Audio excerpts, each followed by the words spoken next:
Hello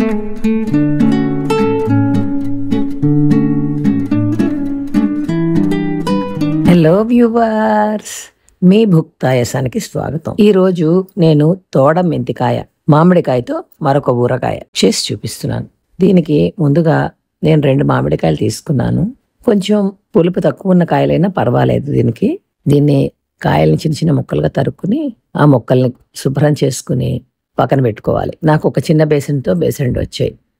ఇప్పుడు ఊరగాయకి కావలసిన పౌడర్లు తయారు చేసుకుందాం.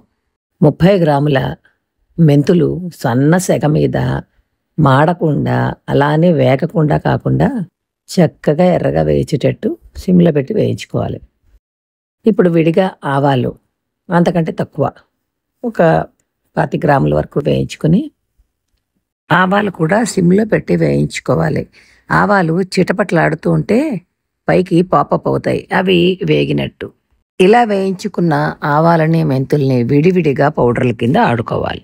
ఇలా పౌడర్ ఆడుకున్నాక ఒక గిన్నె తీసుకుని ఆ గిన్నెలోని 30 గ్రాముల మెంతి పొడి, పైన 25 గ్రాముల ఆవపొడి వేసుకున్నాక ఉప్పు ఏ కొలత అయితే తీసుకున్నామో ఆ కొలతతో 1/2 కప్పు, తర్వాత కారం ఒక 1/2 కప్పు వేసుకుని అదే కప్పుతో బెల్లం వేసుకోవాలి. ఒకవేళ బెల్లం వద్దు అనుకుంటే ఇష్టం లేని వాళ్ళు మానేయచ్చు. ఇప్పుడు పిళ్ళన్నీ బాగా బెల్లం కూడా కలిసేటట్టుగా బాగా కలుపుకుని కొంచెంగా ఇంగు వేసుకుని ఆ పైన ఒక్క చుక్క నువ్వుల నూనె వేసుకుని అన్ని పిళ్ళు మళ్ళీ బాగా కలుపుకుని తరుక్కున్న మామిడికాయ ముక్కల్ని ఆ పిండిలో వేసుకుని ముక్కలకి పిండి బాగా పట్టేటట్టుగా కలుపుకుని వేరే గిన్నెలోకి ఈ ముక్కలన్నీ వేసుకోవాలి పిండితో పాటు.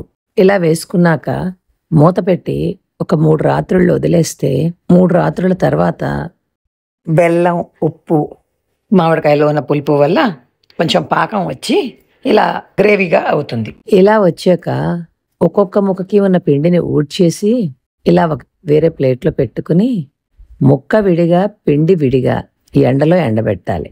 ఇలాగా మంచి ఎండలు 2 రోజులు ఎండబెడితే బాగా ఎండి ఊరగాయ నిలవ ఉంటుంది. పిండితో పాటు ముక్క కూడా ఎండుతుంది. ఇలా ఎండిన పిండి ముక్కని తీసుకొచ్చి 2 ఏకం చేసేసి ఇంగువ నూనె కాచుకుని ఆవాలు పోపు వేసుకుని నూనె పూర్తిగా చల్లారాక తోడమెంతికాయలో పోసుకుని బాగా కలుపుకొని ఒక వారం తర్వాత తింటే ఈ డొక్క మెత్తబడి అలాగే ఈ పిండికున్న రుచి ఆ డొక్కకి అంటి ఊరి చాలా బాగుంటుంది. కొత్తల్లో చిరుచేదుగా ఉన్న పోను చాలా బాగుంటుంది. నా వీడియో మీకు నచ్చినట్లయితే సబ్స్క్రైబ్ చేసి షేర్ చేసి లైక్ చేయండి. Thank you.